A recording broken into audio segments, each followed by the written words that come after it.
Every block of orange cheddar you have ever eaten was artificially colored. The orange is not natural, not inevitable, and not an accident. It was a calculated decision made by cheesemakers centuries ago for reasons that have nothing to do with taste, aging, or tradition. The real story of why cheddar turned orange involves class warfare, colonial trade routes, and a wartime government ban that temporarily erased the color entirely. This is the bizarre history of why cheddar was never supposed to be orange. This video covers the complete history of cheddar cheese, from its origins in the limestone caves of Somerset, England, through the Industrial Revolution, through 2 world wars, and into the supermarket shelves of the present day. We will explain what color cheddar originally was, who introduced the orange dye and why, and how a wartime government decision accidentally revealed that the orange had been artificial all along. By the end, the next block of cheddar you pick up will look different to you than it did before. To understand why cheddar turned orange, you first need to understand where it came from. The village of Cheddar in Somerset sits at the entrance to a limestone gorge stretching nearly 5 kilometers into the hillside, with sheer rock faces rising over 120 meters on each side. The caves inside that gorge have been continuously occupied by humans for approximately 40,000 years, making this one of the oldest inhabited sites in Britain. It is, without question, one of the most consequential locations in British food history. The caves were not geological curiosities. They were functional environments.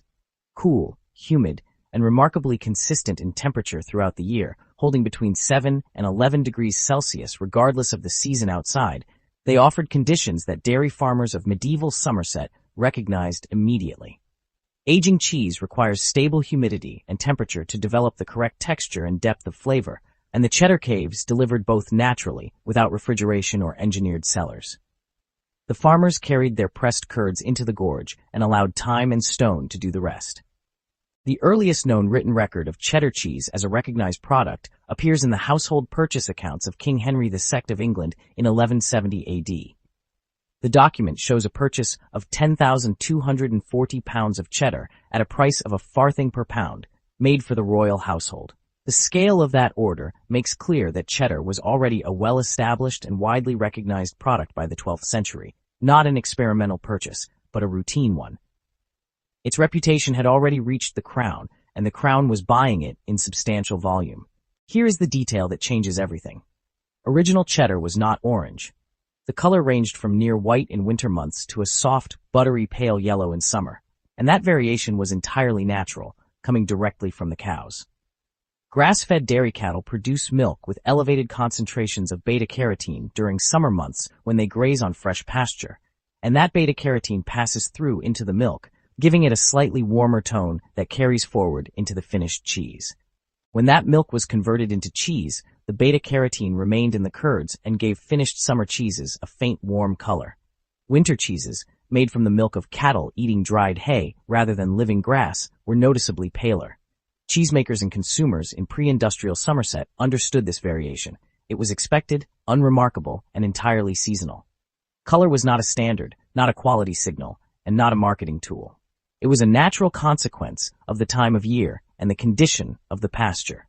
What this means is that for the first several centuries of cheddar's existence, the makers did not attempt to standardize or manipulate the color of their product. They focused on pressing, salting, bandaging, and aging the wheels correctly. Color was a byproduct, not an objective, not an ingredient, and not a commercial strategy. The idea of deliberately adding a dye to alter appearance would not have occurred to the cheesemakers of medieval Somerset because the cheese was already selling well, and the color was simply whatever nature produced that season. Before this story moves into its next chapter, if this kind of deep historical investigation into the food we consider ordinary is something you find genuinely valuable, the fastest way to support it is to hit the like button below and subscribe to Origins of Cheese. These videos require significant historical research to produce, and every subscriber helps ensure this channel continues doing that work. Now, back to the story, because this is precisely where it becomes strange. The shift began in the 17th century, and it arrived from the other side of the world. Annatto is a natural dye derived from the seeds of the Bixa orellana plant, a tropical shrub native to South America and the Caribbean. Indigenous peoples of the Americas had used annatto for centuries as body paint, food coloring, and sun protection before European colonization began. When colonial trade routes brought it to England as an exotic import, it arrived expensive, vibrantly colored, and strongly associated with the wealth of the colonial network that had made it available. Cheesemakers in Somerset and across the English dairy regions began adding small amounts of annatto directly to their milk before the curdling process. The dye distributed evenly through the curds, producing a consistent and uniform rich orange color throughout the entire wheel. The result was a cheese that looked dramatically different from its natural predecessor. Where winter cheddar had been pale and modest, the annatto dyed was bold, warm, and visually striking. It had the immediate appearance of a premium product, and that appearance was the entire purpose of using it. The critical fact is that annatto adds no discernible flavor to cheese in the quantities used for coloring. There is no taste benefit, no preservation benefit, and no aging benefit attached to the dye. The entire motivation was visual. An orange cheese, colored with a costly tropical import, communicated to the buyer that this product was worth paying more for. It was a form of advertising disguised as an ingredient, a price signal built into the appearance of the product itself. That is what the orange was, from the first day it was ever added to a vat of Somerset milk. To understand why this worked, you need to understand how food functioned as a class signal in early modern England. In an era before nutrition labels, brand identities, or food regulation, consumers relied entirely on visual cues to evaluate the quality of what they were buying. A rich, saturated color in a piece of food communicated premium quality in a way that words could not replicate. Pale food was associated with basic subsistence and poverty. Vivid, deeply colored food was aspirational. It was the visual language of wealth and access. This dynamic was not unique to cheese. Food historians have documented how the wealthy in Tudor and Stuart England actively sought food that was visually distinct from the plain diet of the working population. Saffron was added to broths and pastries to give them a distinctive golden hue that only those who could afford imported spices could achieve. Elaborate sugar sculptures were built not for eating, but purely for display at banquets. Food was theater, and social position was performed at the table. In that theater, an orange wheel of cheddar played a very specific role. It was the cheese of people who had access to the colonial trade. The logic became self-reinforcing very quickly. As affluent buyers began to associate orange color with superior cheddar, demand for naturally pale cheese dropped in prestige markets. Cheesemakers who dyed their product year-round could charge higher prices regardless of the season, stabilizing their income in a way that undyed competitors could not match. Those who refused to use annatto were left selling in a market that had come to view pale cheddar as a lower-tier product, even though the underlying cheese was chemically and nutritionally identical. The dye had not changed the product. It had changed the meaning of the product. And in commercial terms, that is the more powerful transformation.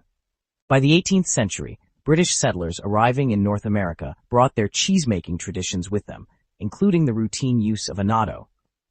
Cheddar-style production established itself first in New England and spread westward across the northeastern United States. But in the American context, the association between orange color and premium quality was not preserved. It was amplified and accelerated beyond anything that had existed in England.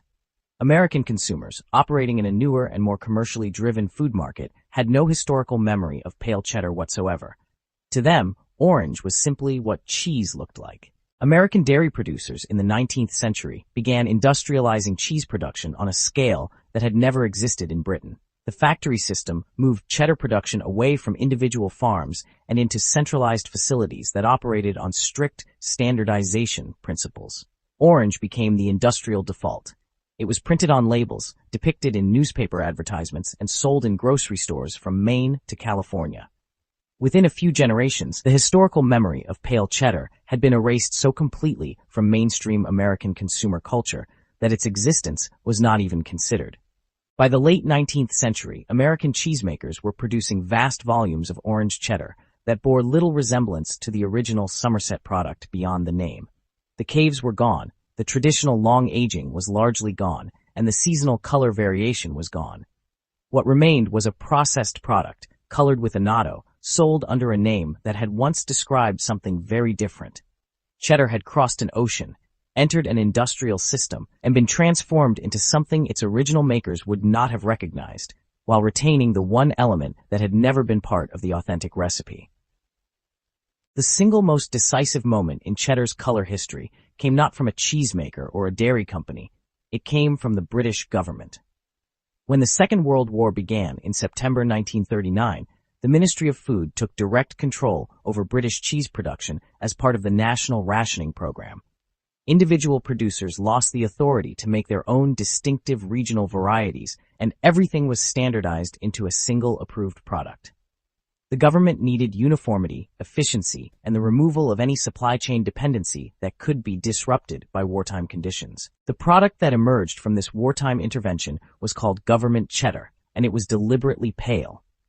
The Ministry of Food banned the use of annatto and all other color additives across standardized production, not for any principled reason about authenticity, but for pure wartime practicality. Removing the dye reduced costs, simplified the production process, and eliminated a tropical import dependency at a time when Atlantic shipping lanes were under constant threat from German U-boats. Government cheddar was pale, functional, and entirely uniform, the cheese of national necessity rather than commercial aspiration. The wartime generation of British consumers adapted and normalized quickly. For roughly a decade, from the early 1940s through rationing that in some cases continued into the early 1950s, pale cheddar was the only cheddar available on the British market. Children who grew up eating it had no frame of reference for orange. The color association between orange and premium quality, built steadily over 3 centuries, was suspended by a single government decree in a matter of months. What had seemed like a fixed and permanent commercial reality turned out to be entirely fragile when the economic conditions changed. When rationing ended and private producers regained freedom to market their own products, they faced a specific problem. A generation of consumers had normalized pale cheddar. To reclaim a premium market position, producers needed a visual differentiator, and the one tool that had historically communicated quality was orange color. It returned to commercial shelves in the 1950s, but it returned under a quietly different narrative. It was no longer introduced as an artificial dye. It was repositioned as a marker of craft, tradition, and heritage. The annatto that had been introduced as a colonial luxury signal in the 17th century was now being marketed as authenticity in the 20th. Today, the vast majority of orange cheddar sold globally contains annatto. In most regulated markets, the ingredient is disclosed on the label as annatto, color E160B, or natural color. For most consumers, this information goes unread. The assumption that orange cheddar is orange because of aging, fat content, or some inherent quality of the milk has become so completely normalized that the artificial nature of the color is functionally invisible. The marketing decision made in the 17th century is still performing its original function on an industrial scale 300 years later. The irony is concentrated at the artisan end of the market. The cheesemakers, producing the closest thing to historically authentic cheddar, using traditional processes, natural aging, and undyed milk, are selling pale, ivory-colored wheels that look nothing like what most consumers expect cheddar to look like. A traditionally made, cave-aged Somerset cheddar today is likely to be the color of pale butter or ivory. Its flavor may be dramatically more complex than anything in a supermarket display case, but it will not be orange, and that visual mismatch creates a perception problem in a consumer market that has been conditioned for 3 centuries to distrust pale cheese. There is also a largely unexamined contradiction embedded in premium cheddar marketing. The descriptors aged, sharp, and extra mature on a block of orange cheddar are intended to communicate quality earned through time and careful process. But annatto is added at the very beginning of production, before aging begins, and it has no relationship to sharpness, maturity, or flavor complexity of any kind. The color and the quality claims on the same packaging are 2 entirely separate things. One is a result of genuine craft. The other is the commercial legacy of a colonial-era class signal that has been running uninterrupted for 3 centuries. What the cheddar story reveals about food history is not unique to this cheese. Throughout the historical record, the visual presentation of food has shaped consumer belief in ways that routinely outlast the original reasoning by entire generations. Annatto was introduced as a luxury signal in the 17th century, became a wartime absence in the 20th, was rebranded as tradition in the 1950s, and is now so deeply embedded in consumer expectation that removing it from industrial cheddar would generate complaints that the product looks wrong. Color affects perceived taste. That is a well-documented psychological phenomenon, and the cheddar industry has benefited from it without interruption for 300 years. The story of Cheddar's color is ultimately a story about how marketing shapes collective memory, and how completely memory can be rewritten when economic conditions provide the opportunity. The generation that ate pale wartime cheddar and found it entirely normal is largely gone. The generation that followed inherited the post-war rebranding of orange as authentic and passed it forward as fact. Each subsequent generation received that rebranding as unquestioned reality. The original pale Somerset cheddar, aged in the limestone caves of the gorge that gave the cheese its name, has become the specialty, the unusual niche product, while the artificially dyed imitation became the global standard. Cheddar cheese is now the most widely consumed cheese variety in the world. It represents over 50% of all cheese sales in the United Kingdom and a dominant share of production in the United States, Canada, and Australia. Almost all of it is orange. Almost none of that orange is natural.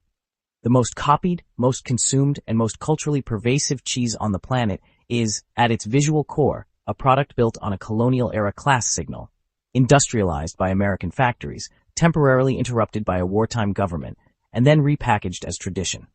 That is the complete, documented, and genuinely bizarre reason cheddar was never supposed to be orange. If you have made it to this point in the video, you now know something that the vast majority of people who eat cheddar every day do not. You know that the color on the cheese in your refrigerator is a decision, an old one, made for reasons that have nothing to do with quality, flavor, or tradition. You know that real cheddar is pale, that the orange is a story the market told itself so many times it forgot it was a story, and that a wartime government accidentally proved the whole thing was optional.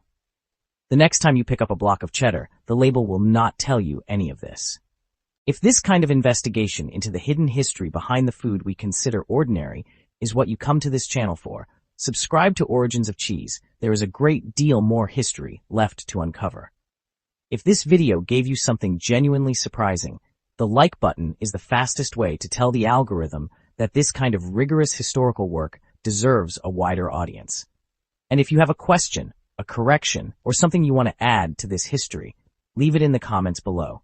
Every perspective adds something this channel cannot produce on its